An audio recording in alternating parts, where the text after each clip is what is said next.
નમસ્કાર મિત્રો, વિડીયોમાં તમારું સ્વાગત છે। જી હા મિત્રો, અત્યારે હાલના મોટા અને દુઃખદ સમાચાર સામે આવી રહ્યા છે। તો મિત્રો, સમાચારમાં વાત કરીએ તો જો તમારા બાળકને ડેસ્ટ્રોમેફોન અને હાઇબ્રોડ માઇન્ડ સિરપ ઉધરસ માટે કોઈ આપી રહ્યું છે તો ચેતી જજો, કારણ કે રાજસ્થાનના સરકારી આરોગ્ય કેન્દ્રમાં મફત આપવામાં આવતી આ સિરપના કારણે ભરતપુરમાં 4 વર્ષની ગગનની બીમારીનું કારણ બન્યું હોવાનો દાવો કરવામાં આવી રહ્યો છે।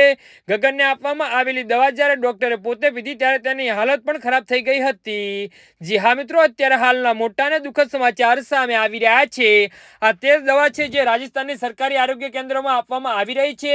એવો પણ દાવો કરવામાં આવે છે કે આ દવાના કારણે સિક્કરમાં 5 વર્ષની નિત્યાંશુનું મોત થયું હતું અને જયપુરમાં પણ આ કફ સિરપ પીવાથી 2 વર્ષની એક છોકરીનું મૃત્યુ થયું હતું।